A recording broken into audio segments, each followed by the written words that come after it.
Hello, everybody. I'm Logan Crawford, and this is the award-winning TV talk show right here on Ebru Fresh Outlook. They are off and running, and an unexpected dark horse, Donald Trump, is now leading the pack. He's pulled ahead of his 16 GOP opponents, according to many national polls. Next week, the first presidential debate for the GOP candidates takes place for the season, and only the top 10, however, make the cut. Meanwhile, on the Democratic side, Hillary's scandals continue to mount, including a new one involving her top political aide, Huma Abedin, and two men who aren't even running for president, David and Charles Koch, are in the news for their unprecedented influence. Let's say hello to the Fresh Outlook think tank. I am joined today by the esteemed Dr. Bart Rossi, political psychologist, Tom Gagliano, a life coach and published author, and Coach Stevan Lynn, fatherhood expert, who runs the website www.deedsdrivendads.com. And joining us live via Skype will be Rich Rubino, a political commentator and blogger as well. And there is Rich. Rich, we're going to keep you up in the monitor. I'm going to ask you, what's the headline this week for all of what's going on? Is it Donald Trump ahead of everybody else in the GOP side? Yep, I think there are two headlines here. I think on the Republican side, it's Donald Trump. On the Democratic side, it's the insurgency campaign of Bernie Sanders. And I think we can kind of envelope these together. And I think what we really have is what I call restless insurgency syndrome. By that I mean, essentially what you have is both bases of both parties are kind of feel disconnected with the establishment of their parties. I mean, just ask, for example, a Tea Party member what they think of John Boehner or Mitch McConnell. And Donald Trump is really kind of playing to that. On the left side of the spectrum, you see Bernie Sanders, I think, really kind of taking in a lot of the disenchanted Democrats who are kind of disenchanted with Hillary Clinton, with Barack Obama. And that's really what you see here. And I think on both parties, you're really seeing kind of left and right. And there's kind of a mutual respect, I think, between Donald Trump and Bernie Sanders. They both see themselves as taking on their own political parties in many respects. I think that's really the real story here. Okay, thanks, Rich. We'll be back to you in just a few minutes. Dr. Bart Rossi, we sat here 2 weeks ago, and you said only a small percentage of angry people really relate to Donald Trump. That seems to be broadening. Why is he catching fire, do you think? Well, I still think it's a small group, but that small group could be 20, 30, 35% or more of the Republican Party, the people who lean right, who are disenfranchised. They feel that they're really not part of this country. They're angry. They have contempt for this government. They don't like the president. They probably don't like the color of his skin either. I think that these people are very angry, and Trump is unvarnished. He's unfiltered, and he rings a chord with them. So they relate to this, even if he says things that are quite ridiculous, like about McCain, or about sending all of the immigrants back to Mexico, and then we'll take the good ones back. Crazy thought, shallow thinking, but nonetheless, it appeals to those people on the right. And again, it is a smaller group. It's not 20 or 30% of all of America, but in that context of the Republican Party, it might be 35, maybe it's even 40% of them that feel that way. Tom, we were talking a little bit earlier about the importance of communication. We're seeing a man who communicates very unfiltered. And in fact, we're seeing two men who communicate very unfiltered. We're seeing Bernie Sanders, who shuts down reporters left and right when he's being questioned. And you have Donald Trump speaking off the cuff or shooting from the hip or speaking from the hip. Why does that appeal to people, do you think, in this political season? I think we have to look at the message that people are giving us. I think it's a very powerful message. Here's Donald Trump, who says things crazy, who really is vindictive at times, turns a lot of people off, yet he's leading in the polls. What is the message that people are giving us? Certainly, the Republicans have to look at this and say, if he's so out there, why is he leading? Well, maybe people are fed up with illegal immigrants flooding into our country, particularly when we have a problem with terror in this country. And perhaps people are sick of overly polished politicians who are only beholden to the special interests. I think sometimes people are sick of politics. I think they're sick of maybe Republicans, Democrats. Maybe they're sick of the dues that they're supposed to do when they become candidates. I think people just want people to get out there and say, hey, you know what, this is how I feel. Now, it may not be what you agree with, but I think people respect somebody who says how they feel. Even if you don't agree with what they say, they got the gumption to do that. They're not held back by other people. I agree. I think that's the appeal of these candidates, is that even if you don't agree with their message, you admire the courage that it takes to speak your mind, whether it offends people or not. Stevan, what is your take on the political season so far? We're coming up on that first debate. 10 men will be standing side by side. Presumably, Carly Fiorina will not be in the top 10. What do you think this political season is shaping up to be? Well, the chickens are coming home to roost for the Republican Party. There's been turmoil in it for quite some time. We know that the last two Congresses that we've had have been the most dysfunctional in the history of this nation. And they've been Republican-led. So it seems that a lot of the Republicans, the base, are upset, but they're steering their anger at the wrong area. You know, we've seen many polls that say, I don't like Congress, but I like my congressman. I don't like the Senate, my senator is number one. So they're always looking for a scapegoat, and the presidential candidates for the Republican Party now, particularly Mr. Trump, and not only him, some of the others, Huckabee, these others, have spoken to the ignorance and the fears and the unknowledgeable, if you will, and the Republican Party pushing up on buttons that shouldn't be pushed at this time. We've fought over the last 8 years now to get this country back on its feet.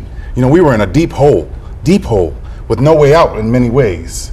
And now that we kind of got our heads above water, due largely in part to the president who had no help, everybody understands that. Now they want to take pot shots at it. We need to change this country. We need to get it back. Get it back where? Get it back to what? Before there was the Obama administration? During the Bush years and prior to that, when the rich got richer? The poor got poorer? I think we have to vote for Coach I agree. Stevan Lynn Just to add, and where are these people when Obama bailed out the auto industry? I remember what they said about the president. They criticized him. Now they like their 401ks. They like the fact that the stock market's almost at 18,000. But they still want to blame the president, or they don't talk about what he has accomplished. Let's turn to Rich Rubino for just a second and focus on international politics. We have a big debate coming up over Iran. What I say about this, Rich, is why would a country that is sitting on one of the largest oil supplies in the world want nuclear power? Come on, it's a ruse. Well, the other side of that, though, you say, why would Iran, which essentially could have hegemony, certainly over Iraq, for example, what incentive would there be for them to have a nuclear weapon? I mean, I know the argument is, you know, they have it, then Saudi Arabia gets it, and then the nuclear proliferation in the Middle East. But really the question is, Iran, I mean, it's in many respects, it's their day. I think the invasion of Iraq really propelled Iran to hegemony over that particular region of the country, the world in many respects. And I don't really see what incentive they would have. If they've had one nuclear bomb, let's say, for example, and there's this, a lot of people believe that what Mahmoud Ahmadinejad, who was the former president of Iran, supposedly said that he would wipe Israel off the face of the earth. And a lot of people in the U.S. actually believe that he literally meant he was going to wipe Israel off the face of the earth. But actually what he was doing, he was quoting Ayatollah Khomeini. And what Ayatollah Khomeini says, he said essentially, is that the Zionist regime will be wiped from the pages of time. Now, what did he mean by that? What he meant by that is that he supported right of return for Palestinians, and then all Palestinians and Israelis would essentially come together and they'd have a referendum, some sort of a plebiscite. And that plebiscite, the person who was elected would not necessarily be a member of this so-called Zionist regime. So that's what he was saying. And now a lot of people in the U.S., though, tend to believe that the Iranian president, and who doesn't really have that much power, he literally can't appoint judges, would get this one nuclear bomb and would blow up Israel, which has two nuclear bombs. And if he ever did that, he would be blown to smithereens. I mean, if the current Iranian regime did it. So I really don't see the political incentive for them. Plus, the Ayatollah has also said that it's un-Islamic and has actually issued a fatwa against the use of nuclear weapons. So I really don't see the incentive. I think they're doing fine just the way they are right now. All right, Rich, thanks for your thoughts. I'm going to turn the topic just a little bit, Doctor, and ask you a little bit about the Koch brothers and their influence, and the fact that just a handful of very, very wealthy families in this country are now at least funding the political candidates, if not pulling the strings. Yeah, and it has an effect. I mean, it especially has an effect in these gerrymandered districts where they can push a candidate and make sure that he gets elected. maybe it's predominantly Republican leaning, and Democrats do it as well. They push a candidate and they have enough money behind them, so they're never going to lose in that district. So money matters. What the Koch brothers, though, don't realize, because they haven't taken a good look at the last two elections in particular, is that personality trumps everything. We've talked about this on this show. But having a winning personality and wrapping that around the issues is most important, and how you communicate. Who's a good listener? Who's consistent on the issues? Who's comfortable in their own skin? Romney certainly wasn't. And he wasn't twice, in 2008 and 2012. I thought Huckabee was actually pretty good in 2008. He presented himself well. Now he's going so stridently to the right that it's really quite ridiculous. So the Koch brothers are going to have an influence, but they can't contain personality. They're going to have to deal with that. Well, it's interesting, Tom, because one of the personalities that they're actually trying to contain is Trump. They don't want any part of him. They think he'll actually ruin the Republican Party. So for them, these people who are viewed as extremists to the right, even Trump is too extreme. I think we have to have a proper balance. You need a certain amount of fear. You do. I mean, fear creates the ability to think twice about what your motive is or what you're doing when you're afraid of what the other person's going to do. You can't have so much fear that you don't know what the other person's going to do, and you can't trust the other person. You have to have trust in the other person. But I do believe that fear works well in certain areas. It makes people pay more attention to what they need to do. So fear and anger, more or less the same thing. If No, I don't. use anger, I'm instilling fear in you and I'll be getting my way as a power play? I don't think it does. I think fear is something that gets you to pay more attention to what you need to do. When somebody's angry and you can't make sense of that, that's something different. But I think that, you know, our country, of course, we need to instill a certain amount of fear in anyone. That doesn't mean insanity. It just means it makes people think a little bit and respect us a little more. I believe that that's an important piece too. Okay, Coach Lynn, from your statement before, I take it you don't like Barack Obama at all.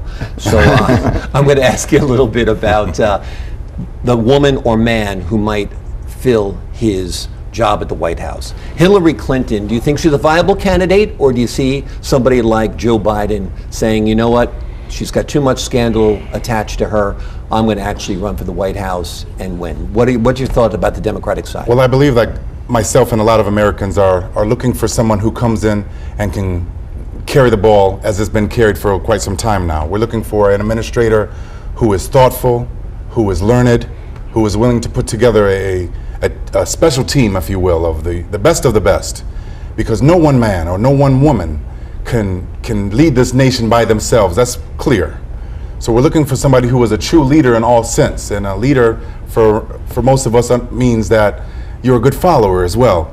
You're willing to listen to all parts. You're willing to take the blows, if you will. President Obama, like him or not, took a lot of blows in these last 2 terms. A lot of people were coming at him, disliking him for the color of his skin, not for the content of his character. Right, but people also voted for him and elected him twice, despite the color of his skin, or because of the color And because of of his administrative skills and his vision for the country, which he did prove, as far as I'm concerned. You know, we were in a deep hole, and we've said that many times, and you know probably better than most. We're out now, and whoever, I say if it happens on your watch, you get credit, so let's give him credit for that. I'm going to turn to Rich Rubino for a final thought here about presidential politics. Rich, is Hillary done? I've been, doing the dance by her grave for a while now, but I actually see Joe Biden actually coming in, becoming the candidate, and actually winning this whole thing. No, I don't think she's done. I think anytime that you have basically the entire Democratic establishment in your corner, and certainly a lot of benefactors from the, going back to Bill Clinton, from going back all the way to 1992. I don't think she's dead. I think she's still the preponderant front runner. But I think the Joe Biden scenario is very interesting because there's a similitude here between what happened in 1968. Remember, Lyndon Johnson was, of course, was running in 1968, and he in New Hampshire he only got 48% of the votes. So Eugene McCarthy, who was the candidate who was empowered enough to challenge him, Robert Kennedy saw that and said, you know what, I want to get in. He was seen as kind of a bigger player, and then you had kind of the McCarthy and Robert Kennedy kind of competing for the anti-Johnson vote. What you could potentially have here, I think, if Bernie Sanders is doing as well as he is, and then someone says, well, you know what, Bernie Sanders potentially can't win, someone like a Joe Biden, or dare I say Elizabeth Warren, or somebody, maybe even Al Gore, someone comes in there and says, you know what, I think Hillary's vulnerable, then all of a sudden comes in, and then you have this kind of interesting dynamic. Do they stay with, do Sanders loyalists who potentially wanted Elizabeth Warren originally, do they stay with her, or do they go to someone like Joe Biden who they think is more viable contender? But I think what Bernie Sanders is really showing right now is that Hillary Clinton is not immutable, but she is the front runner, but she's kind of the Hubert Humphrey of this race, kind of a weak front runner, has the establishment support, but doesn't really have a lot of grassroots support, and what she does have is kind of in many respects thick skin deep. Rich Rubino saying the rumors of her demise are greatly exaggerated. Thank you for your time, sir. When we come back, the daughter of a singing legend who committed suicide dies also after possibly committing suicide. More on that after this.